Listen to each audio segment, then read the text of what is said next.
Hi everyone, and welcome again to Physics 111, Calculus-Based Physics. Let me just give an overview of the topics to be discussed succeeding to this video and the intended learning outcomes. So for the intended learning outcomes, we have the following.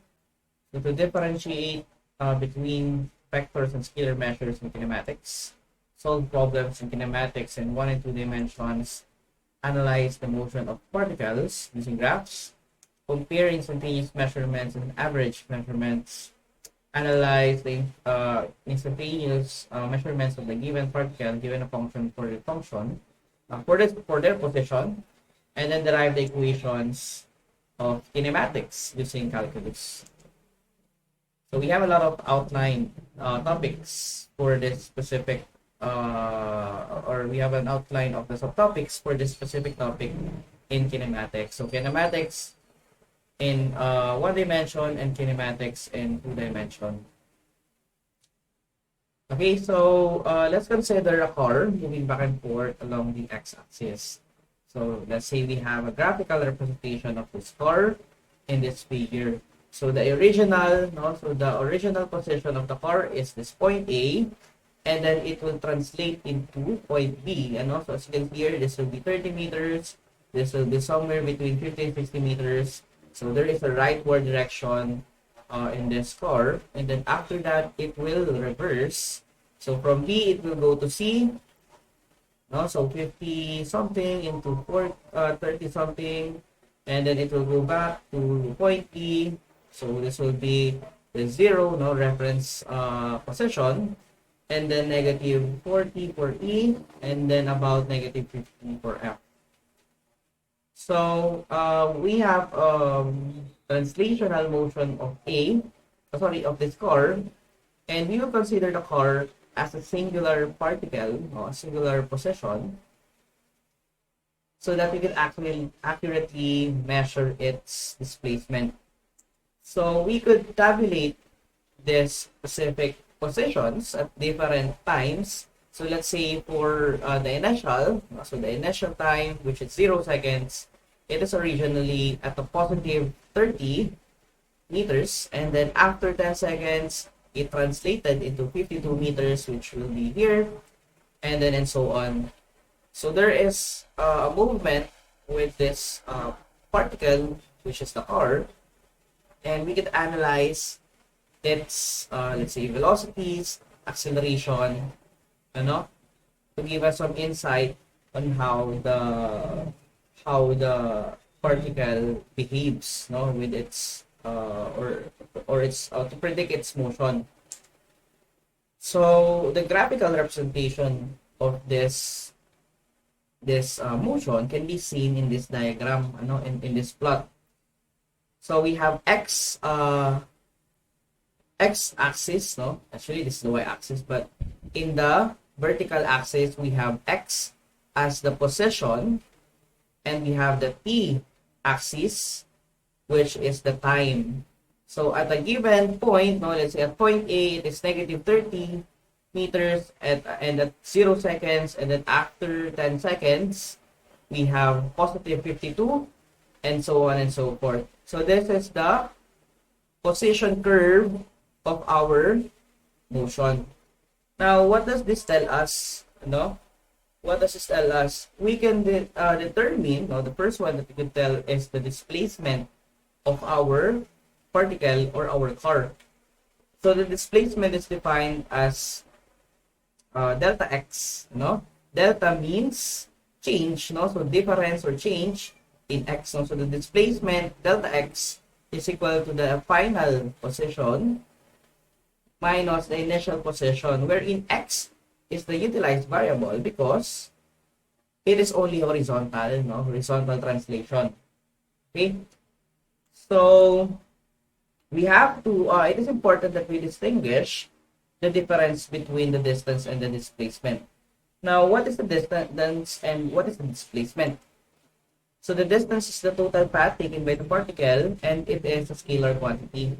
And then comparing this to displacement, the displacement has both the position or the distance and the direction, or which means it is a vector quality. And again, this is the difference between the final and the initial position.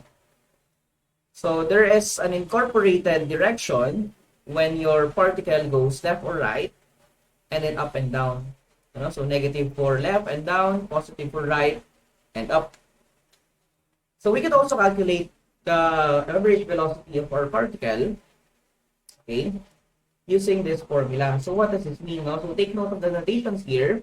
We have velocity sub x and then average. So x meaning we are only translating within the horizon or the horizontal axis. And this is equal to the displacement delta x over the change in time. So when we say the change in time, we're saying this is the difference between the final time minus the initial time. Okay? And then for the average speed, so average speed is equal to, so take up the notation. So since this has no incorporated translation with the horizontal, there is no x here, and this is equal to the distance over the change in time.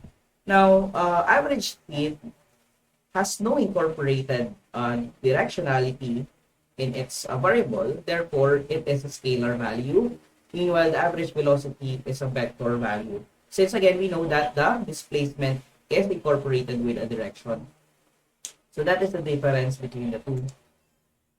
Now, let's have this problem, and let's try solving their exact displacement, average velocity, and average speed.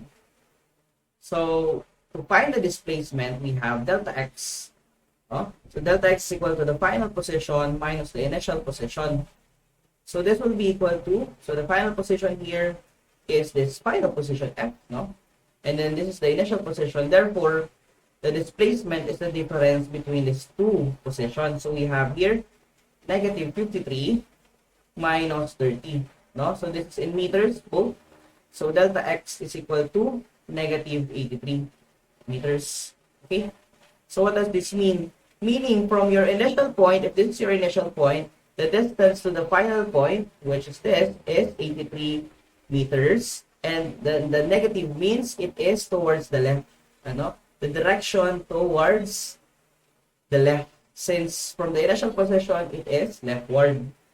And then for the average velocity, so we have v sub x sub average, and this is equal to the change in x, or the displacement over the change in time. Okay, so what is the delta x? We already have the delta x, which is negative 83 meters, and again we know that the change in time is the difference, So change in time is the difference between the final time versus the initial time. So this will be over. We have the final time is 50, and then minus 0. Okay. So this will be your answer. So we have to use our calculator. So the calculator says this is equal to negative 83 over 50. So the answer is negative 1.66, or you can round this off into two significant figures, but anyways, I'll just write this down as negative 1.66 meter per, so this is in seconds, right? So per second. Okay, take note also of the units. Now, moving on, we have the average speed. So the average speed here, so the average speed, v sub x, v average, this is equal to the distance, the total distance over the change in time. Now, how do we find the total distance? So we can trace out the positive values of the distance covered, or the path covered by our car. So we can imagine here we have this distance here. So the difference from 30 to 52, absolute value, we have a difference of 22, right? So this will be 22, and then the distance between 52 and 38. So after doing this, it goes back to this point. So the difference between the two, 52 and 38, we have, so this will be 1, and then this will be 12. So 14. So this will be 14. And then the distance from 38 up to 0, so this will be 38. And then from 0 to 37, we have 37. So everything is positive here. and then negative 37 up to negative 53. So this will be, how many is this? We have uh, 4. So 6. We have 6 and 1. Okay. So using our calculators, we can add all of these distances to attain our total distance. So plus 38, 38 plus 37 plus 16 over what? Over the change in time pala, no? We can actually find, sorry. Sige, let's calculate first the total distance. This is equal to 127 meters. So this will be 127. And then the change in time is still 50 seconds. So 50 minus 0 seconds. Therefore, the average speed, so we will just divide this by 50. The average speed is 2.54. So this will be 2.54 meter per second. So this is your final answer. Okay. So moving on. So we want to figure out a new concept. No? So we already discussed the average velocity. We will now introduce you guys, or I will introduce you guys with the instantaneous velocity. So the average velocity, what is that? So we know that it's the difference. We know that this is the difference between the final position minus the initial position over time, no? So we have TF minus TI. And actually, if we look at this looks familiar. If you are familiar with analytic geometry, this looks like a formula of the slope, right? So this is the rise over run. And if you could imagine here, the rise over run, so the rise here is the x variable and the run here is the t variable.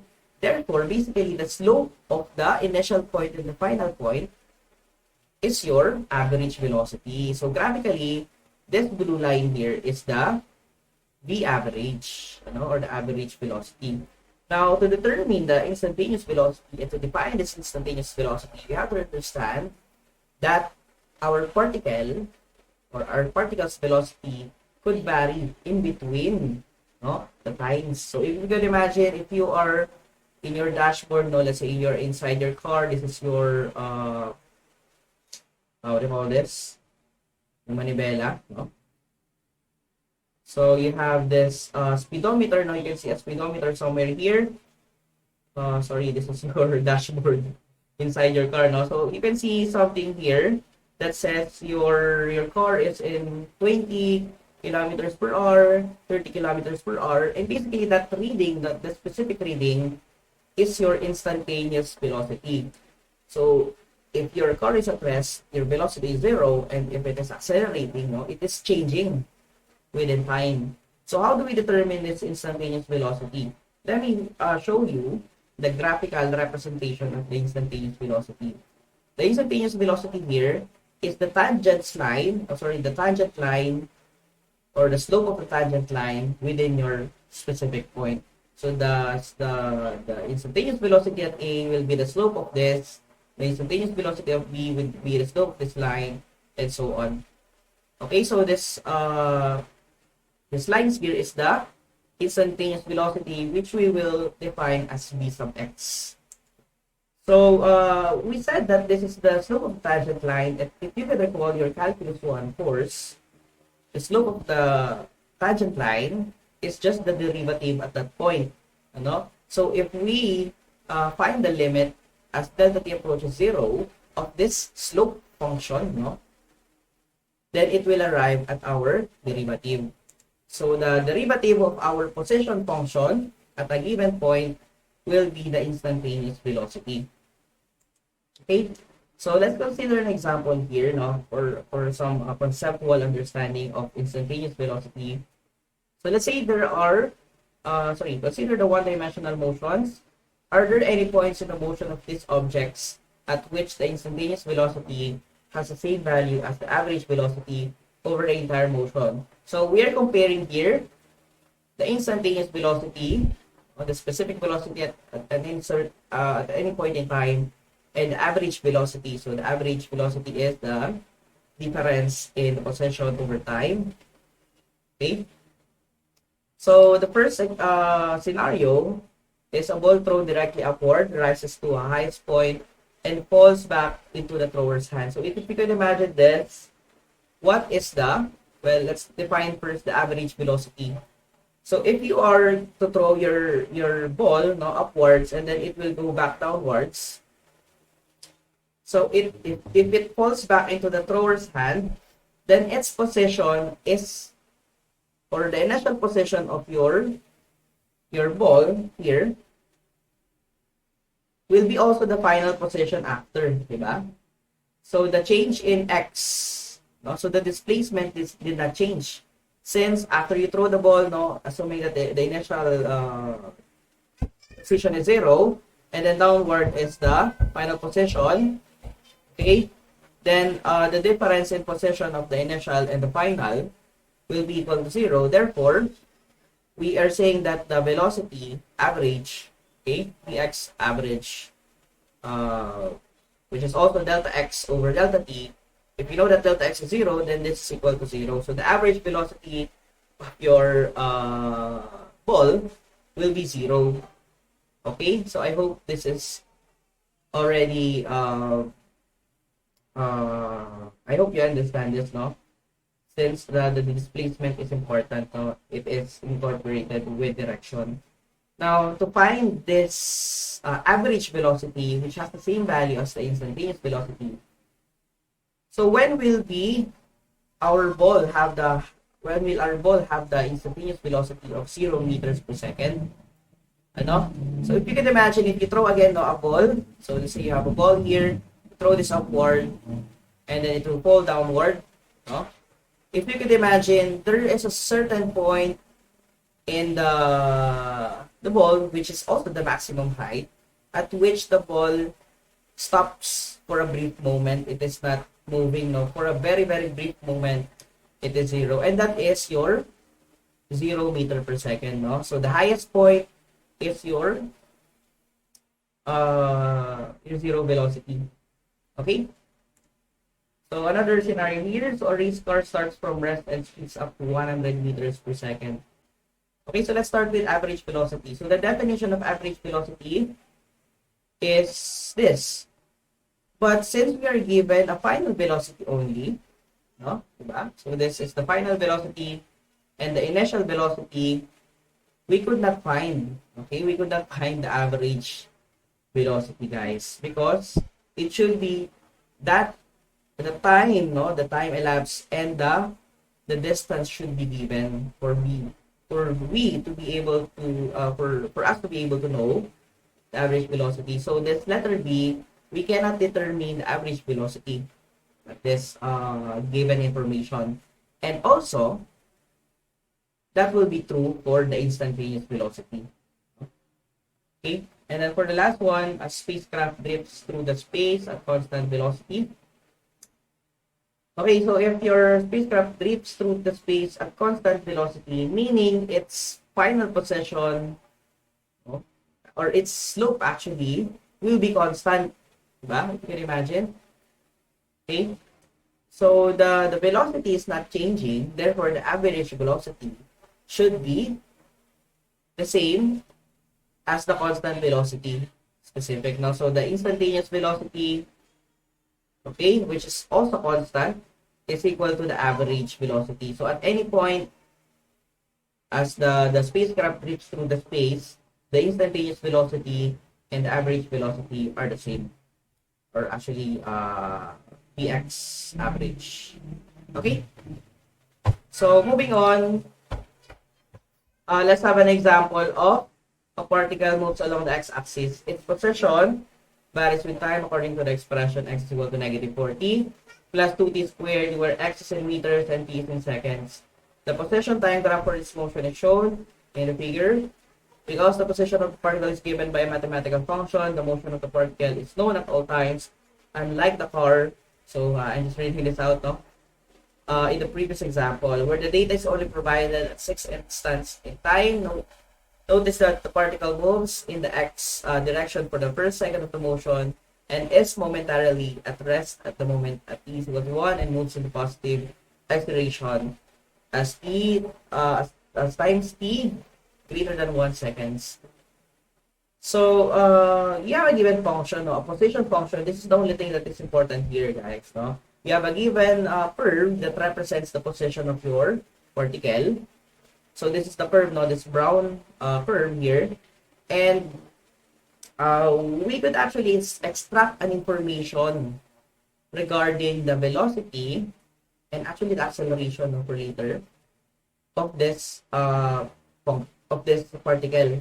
So as long as we know where could be the curve of position of your particle, you can determine the average velocity, the instantaneous velocity, and so on. So let's figure out how to determine the displacement of the particle at intervals t is equal to 0 to t is equal to 1 second and t is equal to 1 to t is equal to 3 seconds. So graphically, guys, there is a notation here in our figure that shows this blue line. Okay, so we know that again the displacement is just the difference between the two. We already know that this is -2, right? And then same goes for 1 to 3. So from 1 to 3, we have this distance. So this is the point. So this difference in position will be your displacement, which should be 8, right? So we can determine the displacement graphically, and also we can compute for this. So for finding the displacement of your particle from 0 to 1, this is equal to the final, okay? The final position at 1 and then minus the initial position at 0. So this will be equal to, so what is the position at 1? We have here, graphically, -2. Or you could actually substitute the values here. So let me make things complicated and substitute the values using this function. So we have -4t plus 2t squared, okay, at 1 minus -4t plus 2t squared at 0. So substitute the value of 1 and 0 to this function, okay, to this t, and we can find the displacement. Okay, so this will be, substitute 1 here, so this is -4, and then plus 2, substitute the 1, and then since if we substitute 0 here, this will just cancel out, so we have -4 plus 2, so therefore the answer is -2. So be careful of with the units. So the units here will be in meters, since everything here is in meters. Okay, as shown in the graph, no? And then for the change in x from 1 to 3, or in other words, the displacement of our particle from t is equal to 1 second into 3 seconds, this will be equal to the position at 3 seconds minus the position at 1 second. So again, we can substitute the value of our t here. So we have -4. I'll just substitute the value, times 3 plus 2 times, we have 2 squared, and then minus, we have -4, and then 3 plus 2, and then we have, sorry, not 3, but 1, and then 1 squared. So this will be equal to what, right? So this will be -12, this will be 4, so this will be -4 plus 2, so distribute this negative sign, so this will be -12 plus 4, so -8, and then plus 4, so this will become +4 minus 2, so this will be equal to what? Sorry, this should be 3. Okay, this should be 3, so this should be 18. Okay, sorry guys. So -12 plus 18, this will be +6.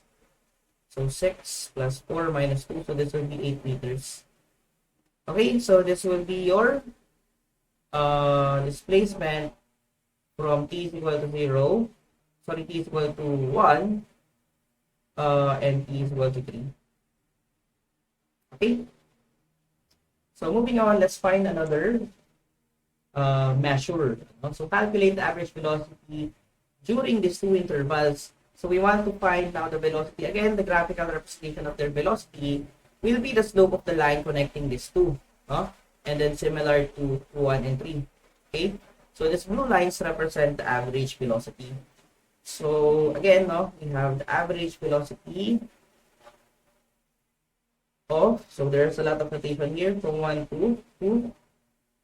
A, this is equal to, again, the displacement from 1 to 2. 1 to 2 ba? It should be 0 to 1. Sorry. 0 to 1. And then all over delta t. So, substituting the value, we have negative 2. And then the change in time here, so we have, again, change in time is the final time minus the initial time. So the final time is 1, the initial time is 0. So 1 minus 0, this is negative 2. The unit is in meter per second. Okay? And then for the average velocity from 1 to 3, this is equal to delta x from 1 to 3 over the difference in time. So this will be equal to 8 meters. We solved this a while ago. And then over, so the difference in time here, so we have 3 and 1. Okay, so we have 3 minus 1, this is equal to 8 over 2, so this is 4 meter per second, so this is positive. Okay, what does it mean if the velocity is negative? Meaning it is going to the left. Okay, if it is positive, it is going to the right. Okay, now for the instantaneous velocity of the particle at t is equal to 1.5 seconds. Okay, so what is the instantaneous velocity? What is the definition? So v sub x, or the instantaneous velocity, is the derivative of the position function with respect to time. Therefore, we want to find the derivative of our position function. And the position function is this. So negative 4t plus 2t squared. So negative 4t plus 2t squared. So finding the derivative of this function with respect to time, we have negative 4 plus 4t. That's our derivative, which is also our function for the instantaneous velocity. Now, we want to find the instantaneous velocity at this specific instance, which is 2.5 seconds. So basically, we just substitute this with 2.5 seconds. It is that simple, no? So we have negative 4 plus 2 plus 4 times 2.5 seconds. This will be equal to, so negative 4, sorry, we can use our calculator. We have negative 4 plus 4 times 2.5. So this is 6, no? So 6 meters per second. So at this specific instant, so where is that? So this is the 2.5 seconds. The slope of this green, no? This green line, which is the tangent line of this function, is 6. Okay, and that means that the particle is moving at 6 meters per second, no? To the right, since it is positive. Okay, so moving on, regarding analysis models with specific to particles at their constant velocity, if you have a particle that is moving at constant velocity, then its graphical representation of its position will be just a line, kapag constant velocity. So why is that true? If we could remember, the instantaneous velocity is the slope of the line or the curve, no? And if the line or the curve is a line, a straight line, then its derivative will be a constant. So the slope here is also equal to the slope here, and so on. So that will be equal all throughout. Therefore, if you can find the slope line of your position function graph, then it is also the average velocity, and it is constant. Okay. So let's try solving this problem. So a kinesiologist studying the biomechanics of human body, she determines the velocity of an experimental subject while he runs along a straight line at constant rate. The kinesiologist starts the stopwatch at the moment the runner passes a given point and stops it after the runner has passed another point 20 meters away. The interval indicated on the stopwatch is 4.0 seconds. So what is the runner's velocity? So, how do we find this velocity? If assuming that our runner, okay, is running along a straight line at a constant rate, okay, then it will have an instantaneous instantaneous velocity of constant. So if we want to find this runner's velocity, so this Vx, okay, at any point in time, is also equal to the average velocity, okay, which is equal to, again, the slope of the function, no? So slope, which is also, again, we know that this is the difference in x over the difference in time, which is equal to the x final minus x initial over time. Now, do we have this given? Actually, we have, no? So the initial position, no, we are assuming that the runner is at xi is equal to 0, and 20 meters beyond that is our final position, which is 20 meters. And then the time scale will be 4.0 seconds. So this will be equal to 20 minus 0 over 4. So this will be equal to 5 meter per seconds. Okay? So if the runner continues in its motion after the stopwatch is stopped, what is its position after 10 seconds have passed? So how do we do this? Okay? So again, we know that the velocity, if it is under constant velocity, that is equal to the change in x over the change in time. Right? So we know that this is constant, okay? Okay, and we could simplify this into, so we have Vx is equal to xf minus xi over tf minus ti. And actually, we could start our ti at 0, so we will have here only t. So instead of a difference, let's just say your tf is your time and ti is equal to 0. So that we can simplify this into this. So therefore, your final position, okay, if we rearrange this, so cross multiplying this, we have a Vx times time, and then transposing this to the other side, we have plus xi, and rearranging this is equal to xi plus Vx, or v sub x times t. So xi is equal to 0, so we only have the velocity times time. So we have already solved this, which is 5 meter per second times time, which is 10 seconds. So this will be equal to 50 meters. Okay.